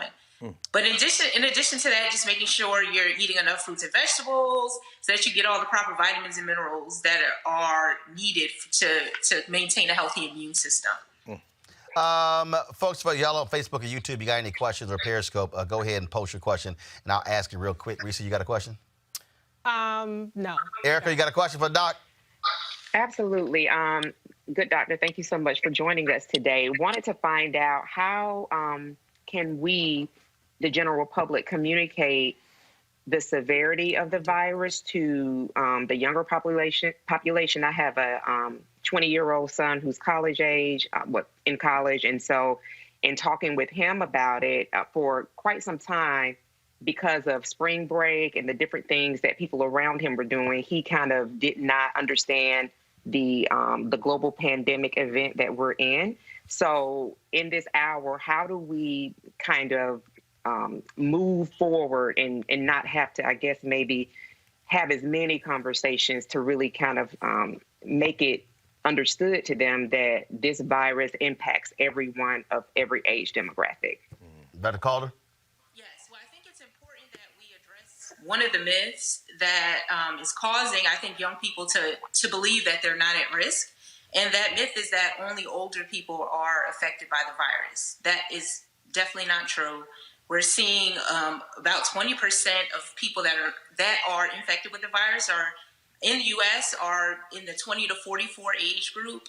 So it does affect younger people. And these are hospitalizations, I should mention. 20% of 20 to 44-year-olds are being hospitalized because of the disease. And what young people, I think, don't understand is while they may not be at higher risk for severe illness if they're healthy, or death, not as high risk as 65-year and older individuals, they are at risk to pass the disease along to people who are unable to deal with it. So yes, you may walk around and feel okay, but you may be a carrier of the virus and may be passing it on to an older individual or someone with a depressed immune system. So I think that information is what we need to focus on. So that but you know what, Dr. Calder, I think part of the problem, though, is, and frankly, we've got to blame all those folks who at these news conferences. The problem is they said, hey, if you're young, you know what, you're good. And that was a problem. Now, all of a sudden, we're seeing these cases of 20 people who are 20, who are 25, who are 28, who are 30. In fact, almost 30% of the people who have been infected with coronavirus of the CDC study between 20 and 44, 29% of them between the ages of 20 and 44. And so the people who are talking have got to stop saying it. Yeah. Because it's created this whole invincibility. That's why you got all the people who are out there on South Beach and everywhere else in Florida and other places saying, hey, yeah, we all good, because all they kept hearing is, you're young, you can't get it. Right. Absolutely, absolutely. I think that is information that we need to really stop saying and stop putting out there at this point, because so many people are being infected with the virus. It's spreading everywhere. It's spreading very rapidly. I think initially the reasoning behind that was to not cause too much fear and hysteria. So I think they wanted to emphasize the fact that about 80% of people that are infected with the virus have a mild or moderate type of illness. But I think at this point, what we need to emphasize is that it can affect people of all ages, including children, and it can be passed on to people who may have severe illness if they were to catch the virus, or who may, have a higher risk of death. So I think that's what we need to now focus on, because it's now in all 50 states, and it's every day the numbers are just going up and up and up. So. Dr. Calder, one of the biggest things that people used to kind of dismiss it is they say that this is just like the flu. And, plenty people get the flu every year, plenty people die from the flu every year. Why is this even a big deal? Can you kind of address that a little bit? Of course. So I know, people do tend to compare this to the flu. I think one of the differences between this disease that we're dealing with and the flu is that this virus seems to spread a lot easier than the flu from what we're seeing. And that could be due to a number of reasons. One of the reasons is because we do have a vaccine for the flu. And while everyone does not get that vaccine, a number of people do. So that helps to keep it from spreading the way we're seeing COVID-19 spread. So I think that's one of the reasons. So because we don't have a vaccine, because at this point we don't have a treatment, that goes to show that at this current moment, this virus, this disease is more detrimental, I think, to the public than the flu is. Can you also, one more thing, I saw, on social media, there are various athletes and famous people who have been, who've tested positive even though they don't have symptoms. And so some of the comments that I've read within those is that people, well, how will why are you even being tested if you don't have any symptoms, or these people are lying, they're being paid to say this. Can you just kind of address kind of people who think that, well, because these people aren't symptomatic and they're positive and they appear to be doing fine, that there's some sort of hoax going on? Okay, so yes. Well, first of all, there's an incubation period for the virus. It's anywhere from about 2 to 14 days from what we can tell. So you can potentially have the virus for up to 2 weeks without any symptoms. That's number one. So if someone were to test you, you could be positive and maybe just asymptomatic at that point. Secondly, some people are being tested who may have had a contact with a positive. And while they don't have symptoms at the time, they were in contact with someone else who was positive. So just because that person tests positive and they were tested, but they hadn't developed any symptoms prior to testing, that doesn't mean that this is a hoax. It's very possible, and it makes absolute sense. All right, Dr. Sadrina Calder, we certainly appreciate it. Thanks a lot. Thank you. All right, let's talk about, again, folks, this whole economic piece. We were discussing that before. Details are in where what Senate Republicans, first of all, what they've done is they've negotiated among themselves, and then now they're going to go over to now meet with Democrats on this whole deal. And then what they are proposing is, I'm going to pull up in a second, folks. They are proposing, this is a story that's in Politico, and it's $1 trillion economic package. We're trying to bring it up here. It's a little slow. $1 trillion economic package, $1,200 in terms of cash payments going out to folks. Not sure why this thing is moving a little bit so slow, so I'm going to try to do it on a different iPad here. And then what is also going to call for is, give me 1 second, folks. Literally, the details are just coming in right here. Here we go. Direct payments. Here you can go to my iPad. The centerpiece of the Senate Republican proposal, crafted with support from the White House, direct payments to qualified Americans of up to $1,200. Married couples could get $2,400. Taxpayers who earn more than $75,000 annually will begin to see payments reduced by $5 for every $100 they earn over the $75 threshold, with those who make more than $99,000 getting nothing. Families with children would get $500 per child. Now, the GOP plan also outlines provisions to give small businesses federally guaranteed loans, moving the income tax filing deadline from April 15th to July 15th, and that's one of the idea as well. Provide numerous tax cuts for corporations and financial support for hard-hit industries such as airlines. So let's unpack this. I got a problem, if you will, and here's the deal. To me, I think, Greg, before you give any corporation a tax cut, as Mark Cuban said, you got to factor in all of those people who did those stock buyback, who took all that cash and did the stock buyback, which helped their investors, did not help the employees, that's right, help their investors. I think you got to deal with that. And also, you have to deal with the likes of a Boeing And also, a story came in. So Nikki Haley, eyeing the White House, has resigned from the Boeing board of directors, saying that because she opposes a government bailout. She has a philosophical difference with that. You're eyeing a run for office one day because you want to be able to say, I oppose that. But that's what we're dealing with. But take a Boeing. They want $60 billion. And it's like, no, Boeing, your problems were caused by your 737 MAX. That's what your problems were. This simply exacerbates your problem. I'm sorry. Federal government should not be bailing out Boeing because they screwed up. That's right. Mitch McConnell, a titan of cowardice, invisible until today, gets together with his crew of thieves and proposes this. Look, first of all, $1,200 checks, that's politics. They're giving out cash. Now what you going to do next month when the rent is due? And the governors are saying, like Cuomo, you got to suspend these payments, these mortgage payments and these rent. What you going to do the month after that? Again, I go back to Sorkin's point. If you're serious about this national economy, then you give small businesses interest-free loans they can pay back over 5 years on the condition they don't let anyone go. Why? Does somebody want $1,200 in a check, or do they want to keep their job? You've got to think differently. This little money here is and meanwhile, you use this opportunity, whether Naomi Klein calls it disaster capitalism, you use this opportunity to raid the public treasury and pay your friends. That's what McConnell and them been sitting back trying to figure out. How are we going to steal some more money? But here's where the thing is going to go off the rails. Once you've given those checks out and you've demonstrated that you can do that, now what you're going to do? Because 2 months from now, as you said, you're talking 2022.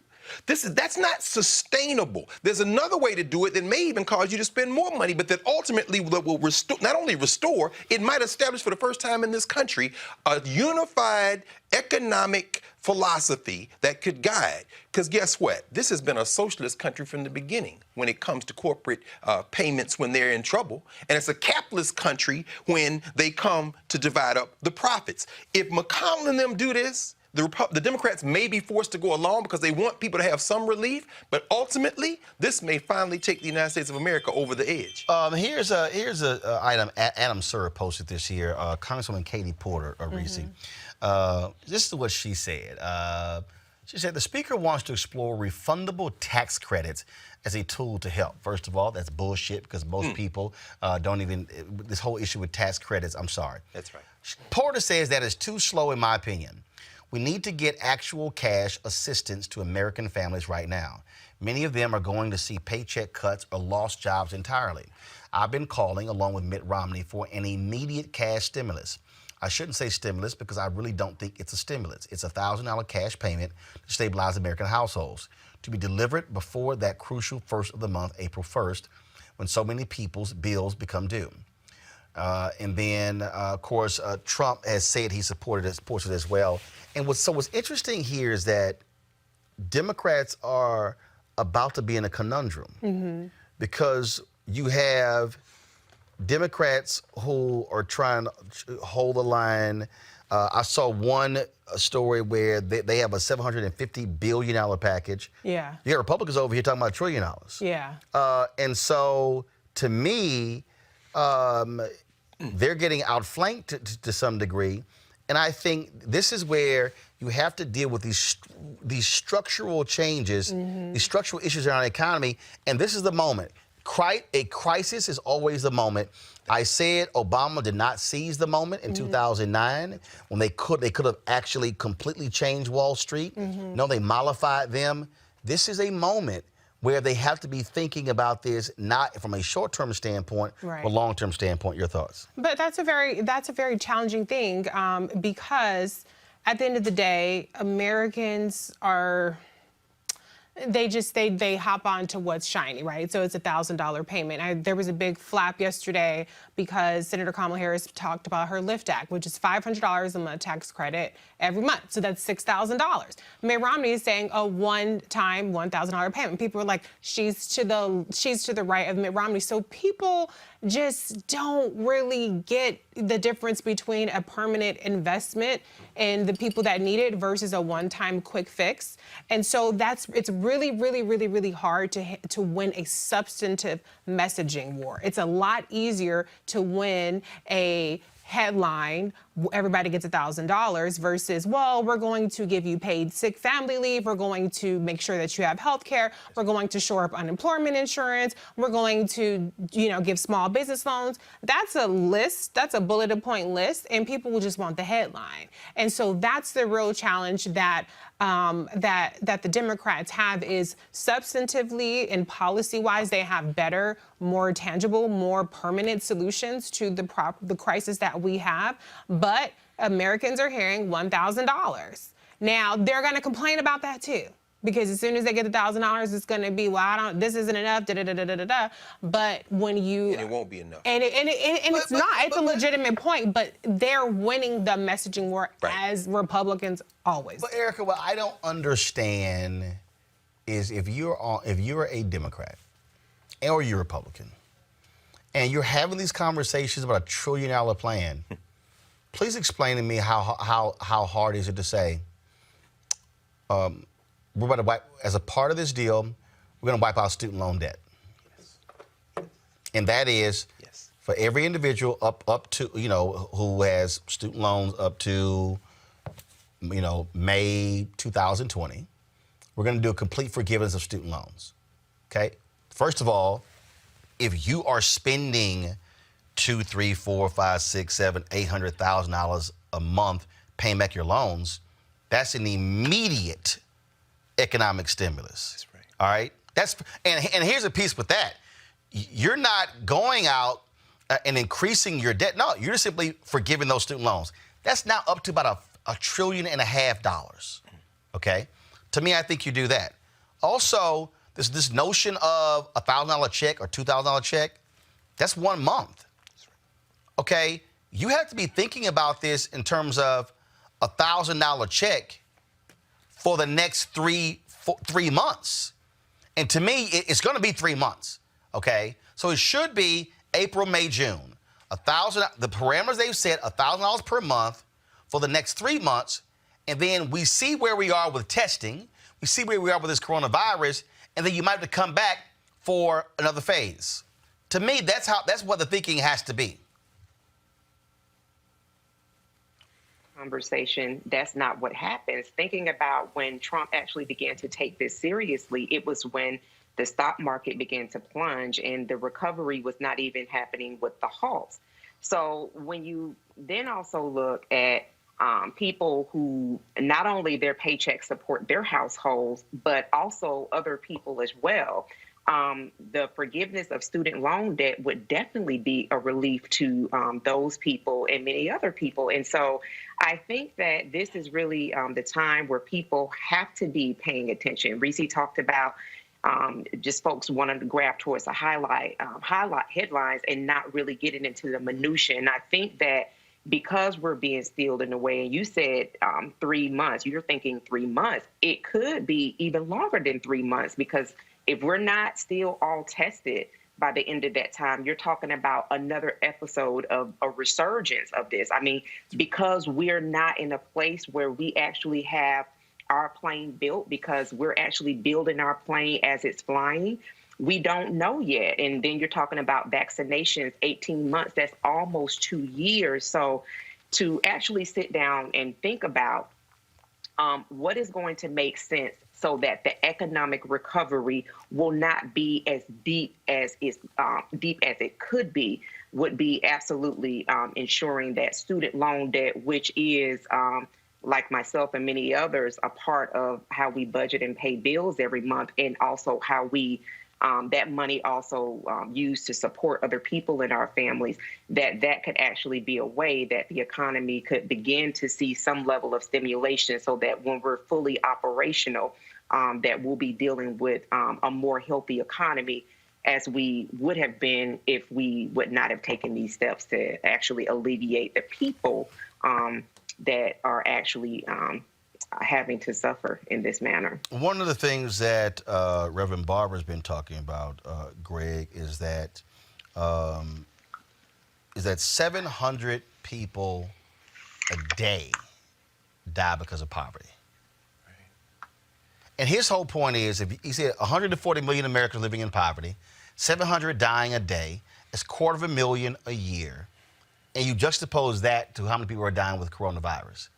Again, to me, this is where, if you're Democrats and Republicans, but especially Democrats, you have two teams working. You have a short-term economic team, and then you have a long-term economic team. Because if this thing goes 18 months, that's a year and a half.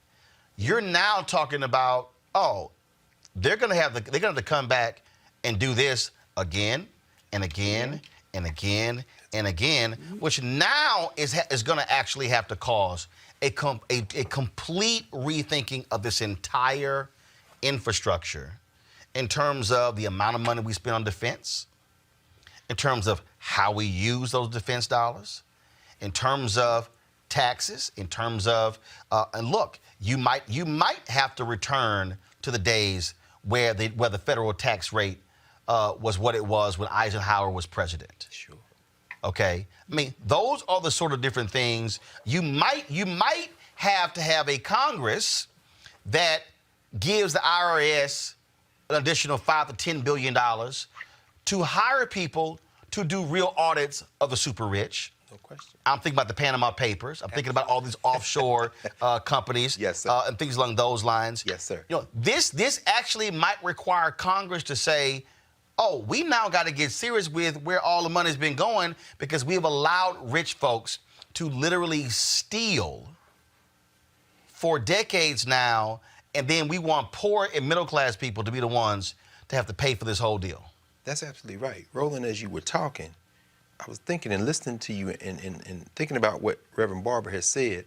Wouldn't it be ironic if what Martin King wrote about in Where Do We Go, Chaos or Community would be the thing that we are faced with now, a generation later? We know, of course, about the flu of 1918, the global virus. You know, that came at the end of World War I.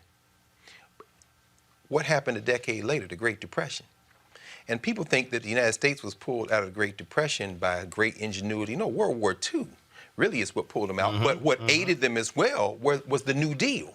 This is probably the largest infusion of public dollars into an economy in history up until now. So when you say that, Roland, it's very interesting. You know, I'm thinking about this. What is a loan, after all? What is a student loan? What is a loan for a home? A loan that a bank makes, that a private lender makes, or the government makes, is a loan that is betting that the person or the entity you're loaning money to will be productive enough to repay the loan and give you some interest. So if the United States were to expend trillions of dollars right now, it would be a bet against the productivity of the American people. So the money that the United States would be injecting into the economy would not be from the savings of the United States. It would really be borrowed. That's what they're doing. For example, Italy, the EU now has said they're going to go up with $1 trillion, right? They're infusing that into bonds. In this case, they would be putting it into the hands of businesses that would keep people employed. And before it goes, because this gang that can't shoe straight, the Three Stooges, Mnuchin, Kudlow, and Leland, these clowns don't know nothing about it. Even Mnuchin is saying it could be 20% unemployment. Ain't nobody listening to you, man. But ultimately, if you loan that kind of money to private industry and to individuals, gig economy people driving Lyft and Uber and everything else, and you put them in a position to keep working, you've then given them a loan that will allow you to get past a year, 2 years, 3 years, a vaccine, a resurgence, as we just heard Erica say, because when you come back in the fall, if it follows the pattern of most other diseases like this, there's going to be a resurgence. One of the reasons why you maybe don't want to test everybody at the same time is because there is no healthcare system that could contain all those people showing up. But my point is this: if you give a loan, if you think differently, you're betting against the productivity of the American people. Finally, to Reverend Barber's point, what you're really saying is now we're going to invest in the people in this country.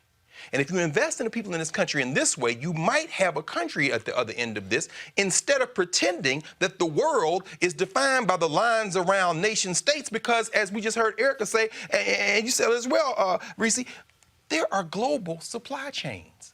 What happens when the stuff at Walmart runs off the shelf because it can't come in on the boats in San Francisco from China? What happens when the food in the grocery stores is not on the shelf? So when Dr. Calder tells us to eat fruits and vegetables, they're not there. Why? Because they can't come in from Mexico or Canada. Right. But you've got to think differently, to your point and to Barbara's point. And if you don't think differently, this whole thing could collapse. And now you got a problem. because you can't bet against the full faith and credit of the United States economy, because the United States economy has been ravaged by the capitalists, by the elite, by the economic elite. These people got to think differently. Right. And Erica, again, what I keep saying is that what this thing is doing, it is exposing every facet of this economy. Yesterday, we talked about 40% of the kids in Dallas Independent School District don't have internet at home. So you got all these people all these policymakers who are making decisions about folks in terms of, pads and computers, and they make the assumption, well, everybody has internet, but they don't. All the people who were bitching and moaning early on about, well, what do you mean we have to keep the schools open to feed children? Because they didn't understand the number of kids who at school was the only place where they're getting getting at least 2 meals, breakfast and lunch. And so that's what this is doing. And again, I think you've got to have individuals who are in Congress. To me, if you're Nancy Pelosi, you got 2 work groups going on.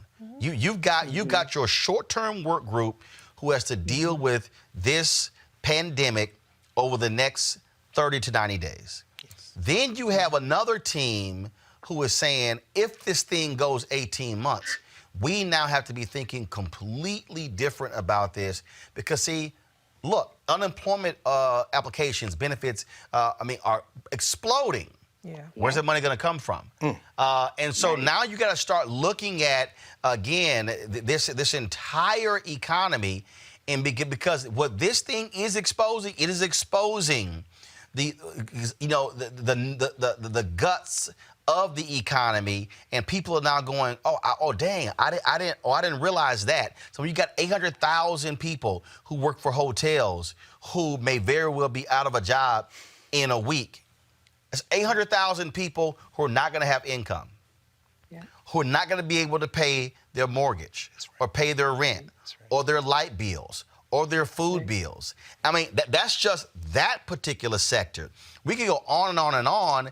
That's what this whole thing is exposing, and I think it's making it real for the people when Senator Burr sells off his stock, because guess what? His worth also is largely in that stock, so we know exactly what he was doing. I saw they said his worth is $1.7 million. Most of that was in the stocks he actually sold. So we know exactly what he was doing was protecting his money. Absolutely. And the most vulnerable are the ones who are going to pay the price for that. And then I'm thinking about all the college campuses that have closed, that have canceled. And so those students are coming back home if they have a home to come to. We also have first generation students who college is home for them, right? And that's how they eat.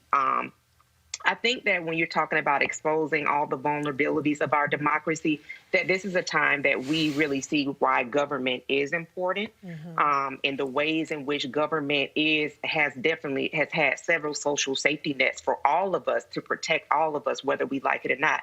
I don't know anyone who really just enjoys paying taxes, but knowing that I am paying taxes so that in the event, or, for Social Security, Medicare, to ensure that hospitals have money, that schools are able to run as functionally as possible. Like, all of these things are the reason that we pay taxes, and that we're seeing now that there are people who, even as we speak, that even though we're in perilous times, are looking at ways to take advantage of the greater majority of the population, and they call themselves patriots. So I think one of the things that through this, as we continue to move through this, and you talked about those 2 different work groups, that this is also an opportunity for us to actually see what the functions of government are and have another level of appreciation of that.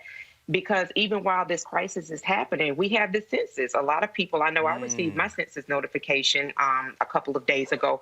We have the census actually happening, and that the census, those trillions of dollars to help protect communities and make sure that government is functioning, is at risk right now, because look at where all of our attention is being pulled. So I think that the House really, really, really needs to find ways. Reese talked about that messaging piece.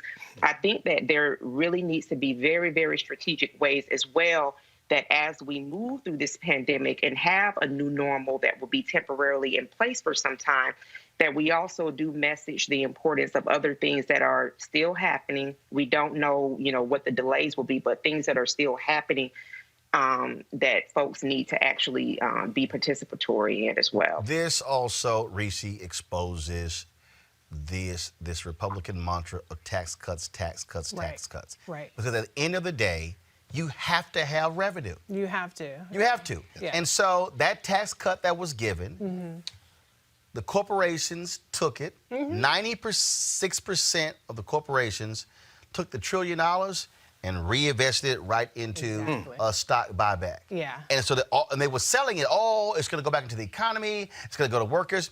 Never. They were not going to build enough facilities because, first of all, productivity was already high. They had not replaced a lot of the jobs that were lost because of the economic crisis in 2007, 2008. And so it's kind of like, oh, we can get by with less. That's what you're dealing with here. And again, I think at some point, you're going to have your big thinkers and the people who are in Congress who are going to have to start yelling from the rooftops, hey, we had better start thinking about this entire economy and how we fund it in a completely different way.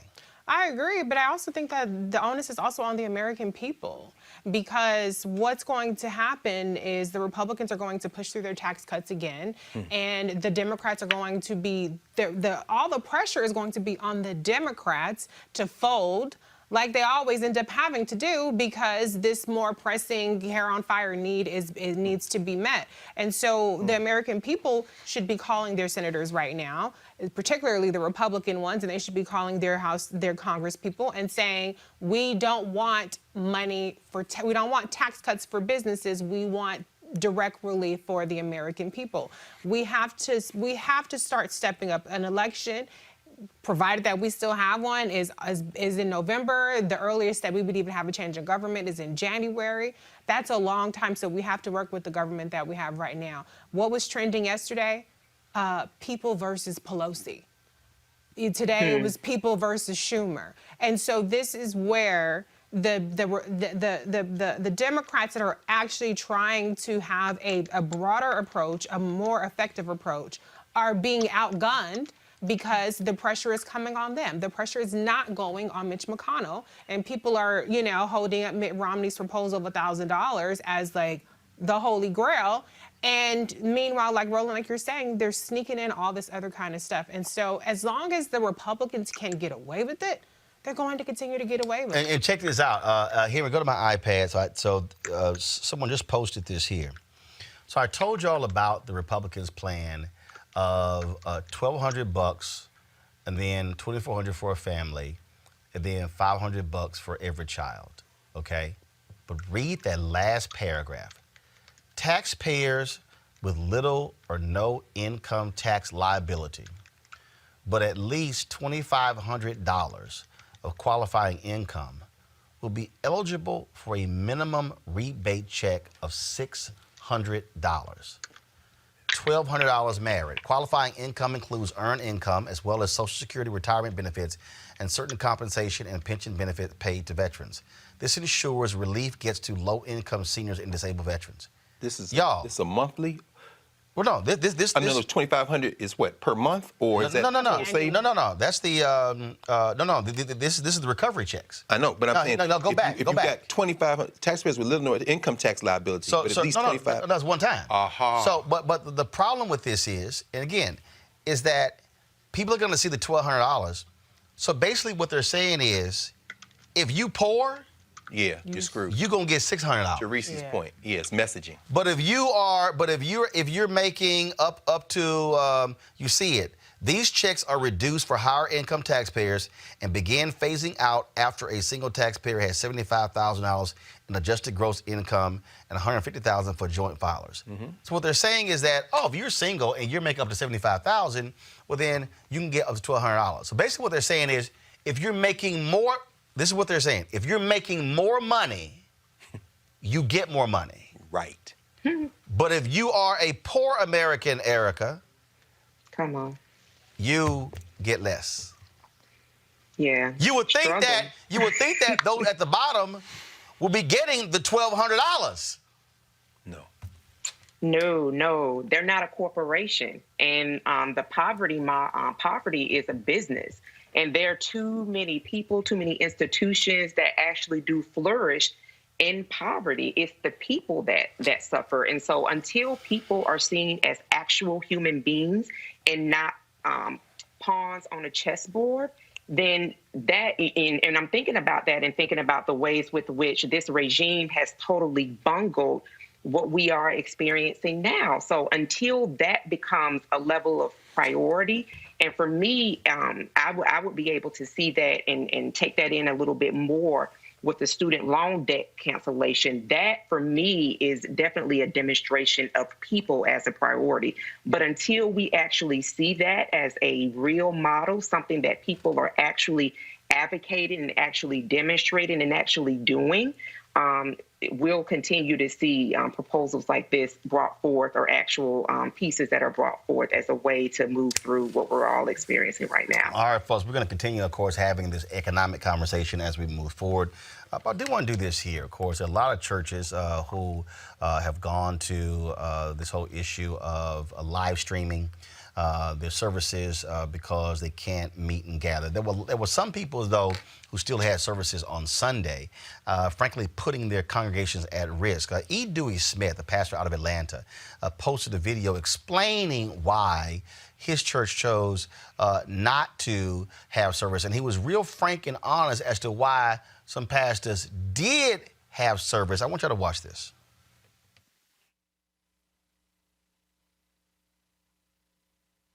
I don't want to get into no fights with pastors, but let me say this. Our mortgage here at our church is $100,000 a month. Our light bill here at our church is $40,000 a month. We have 50 employees. We got a counseling center. We have a human trafficking program that we sponsor. We're building a church in Africa. When we don't have church, that threatens our operation. We're like other. So for us, when we made a decision to close our church, public worship services, that was not a fear. That was because we had regard, and for me, I love my members, and they want to put them in a position where they be sick. The faith for me was not in having church. The faith for me was saying, you know what, we're gonna prioritize people's safety and trust that God's gonna help the people to meet our needs financially. That was faith. Just because you had church does not mean you got faith. Some of you guys had church because you need that offering. And you put people in jeopardy. Some of you did that. Now, I'm not speaking fair about it, but for us, we decided to not have worship because we didn't want to risk our susceptible demographic, those who are over 60, because all the scientists, all the medicine people are telling us, health, CDC, WHO, all the organizations are saying this thing is pandemic. So for us to have a global pandemic and risk our membership, we felt that we want to love our members enough to let them stay safe, to follow the doctor's recommendation, and then trust that God's going to meet the needs. And I'm just believing and trusting God that we put people first. So just because somebody had church, sometimes people use those scriptures, twist them because they need the offering. Roland, I was an usher at Canaan Avenue Missionary Baptist Church as a young man, a teenager. And every time we passed the collection plate, it was the same verse, Malachi. Will a man rob God? Yet ye have robbed me. Wherein do you say ye have robbed me? In thy tithes and offerings. That brother right there gave a word. That's a word, brother. And you know what? Mitch McConnell, you clown. Donald Trump and all you rest of you people trying to figure out how to steal, as you heard Reese just say, with both hands trying to figure out a way to steal. That brother right there just showed you what the African in this criminal enterprise that you call the United States of America has kept from the time we came here, before we came here and got on the boats with it and brought here and have remained with it. Did you hear what he said? He said, I want to make sure my faith is in my people and that God will help us provide. And guess what? Those people will be the ones that come out their pocket and send that money in by any means necessary while you're trying to figure out how to steal with both hands. You better go read the Bible, Old and New Testaments, and go back to that Old Testament when you start dealing with Sodom and Gomorrah and figure out, as the Rastas know, what happens when Babylon fall. You don't have no faith in nothing but money. Forget in God we trust on your dollar bill. But let's be clear. What that brother just said, that is character. That's hard to replace, brother. That was very powerful. Yeah. All right, folks, listen up. That's it for us today. But here's the deal. I told you why this show matters, why we do what we do. When you turn on television and when you see these doctors, frankly, you're not seeing many black doctors discussing coronavirus. You're not seeing black infectious disease experts. We've had those folks on here. But you also have, again, the role of what we talk about the military. Last Friday, we had retired General Russell Honore on. Of course, many of us know him after Hurricane Katrina, talk about disaster preparedness. Yesterday, we had General Kip Ward, who was a retired 3-star, but actually he had 4 stars when he was in the Army, and he was the first leader of AFRICOM. And so we are moving to that point, and if we are being honest, the role that the military can play in terms of dealing with this issue. If you look at mainstream media, broadcast, you swear the only black person who's ever been a 4-star general was Colin Powell. You swear he's the only one. No, nobody else has ever been a 4-star general except Colin Powell. Well, the fact of the matter is, just this week, you will see 2 African Americans who've actually gotten to that rank. And you've never had more in history, more than 10 African Americans who've ever attained the rank of 4-star general. One of them, I said, was General Kip Ward. We had him on the show yesterday. Well, tomorrow, right here on the set, we're going to have Lloyd James Austin on the show, folks.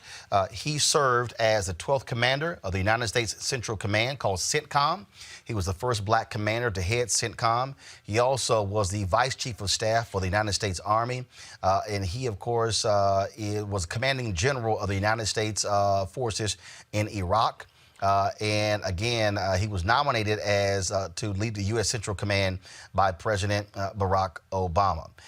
He is going to join us tomorrow, and we're going to talk about, again, from a military standpoint, how you prepare for this type of disaster. How do you implement the military in this? Go ahead and go back to it. So I want y'all to share this. We're going to post this graphic on our Instagram page, Twitter, as well as Facebook. And the reason I'm saying this to all of you, so you understand why these things matter, is because these are African Americans who've been there. This is somebody who understands when you send in hundreds of thousands of troops and how you can build and erect hospitals, buildings, how you can do emergency relief. The fact of the matter is we're going to see the need for the National Guard if this thing gets worse. If you look at how the cases, bottom line is this here, folks, the more testing we do, you're going to see more positive tests come out. We're already seeing that. That is going to be a problem. New York Times alert, I just got a dire shortage of gowns and masks in hospitals as well. And so we're going to have retired General Lloyd Austin on the show tomorrow to talk about, again, how the military would the military attack a coronavirus? The coronavirus is a national security issue as well. So you do not want to miss the conversation tomorrow. And so we certainly look forward to having him. And there are a couple of other retired black 4-star generals who I've been communicating with, who we want to have on as well. Why is that important? Again, whenever these stories happen, it's amazing how you can't find black experts in mainstream media.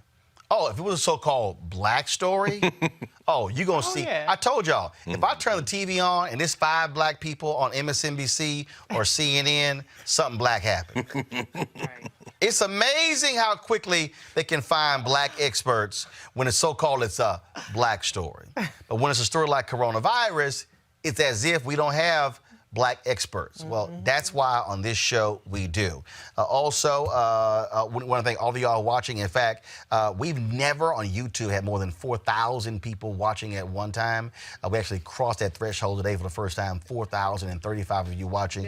We've had more than 1,100 watching on Facebook. I think the most people ever had on Facebook watching at one time was around 2,700 or 3,000. That's number, you think that number's going to go up now with everybody staying at home? No, numbers have been going up. And so we've seen that increase. We want y'all, though, to keep sharing our show, supporting what we do. I've seen some of you who have been giving to us on YouTube, and I certainly appreciate that because, again, folks, you're not getting this information other places as well.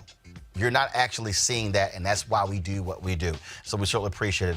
All right, folks, I want to thank Erica, I want to thank Reese, I want to thank Greg for being on our panel, all of our guests as well. We'll see you guys tomorrow right here, Roland Martin Unfiltered. Stay safe.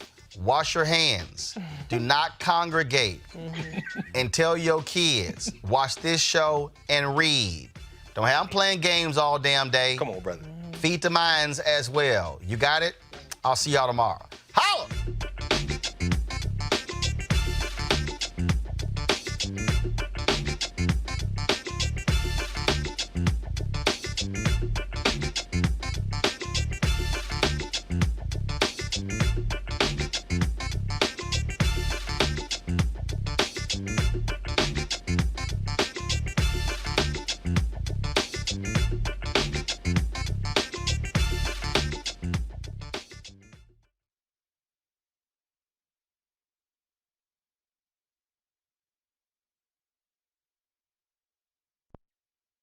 You want to check out Roland Martin Unfiltered?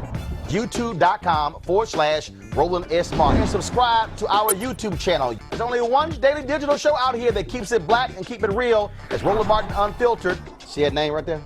Roland Martin Unfiltered. Like, share, and subscribe to our YouTube channel. That's YouTube.com/Roland S. Martin. And don't forget to turn on your notifications so when we go live, you'll know it. Hey everybody, this is Sherry Shepherd. You're watching Roland Martin Unfiltered, and while he's doing Unfiltered, I'm practicing the wobble. Yes, I am. Because Roland Martin's the one, he will do it backwards, he will do it on the side. He messes everybody up when he gets into the wobble, because he doesn't know how to do it, so he does it backwards. And it just messes me up every single time. So I'm working on it. I got it. You got Roland Martin. Hi, my name is LaToya Luckett, and you're watching Roland Martin Unfiltered. What's going on, everybody? It's your boy Mac Wiles, and you are watching Roland Martin Unfiltered. What's up, y'all? It's Ryan Destiny, and you're watching Roland Martin Unfiltered. What up, Lana Well, and you are watching Roland Martin Unfiltered.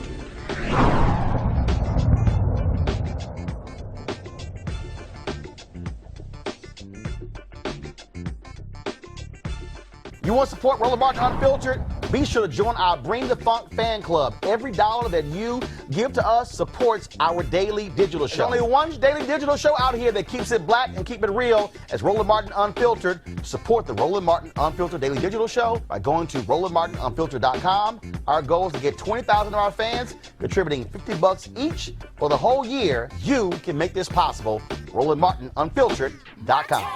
Hey fam, want to check out Roland Martin Unfiltered? The blackest show on all of digital, cable, and broadcast. Check out our audio podcast. There's only one daily digital show out here that keeps it black and keep it real. It's Roland Martin Unfiltered. Press play.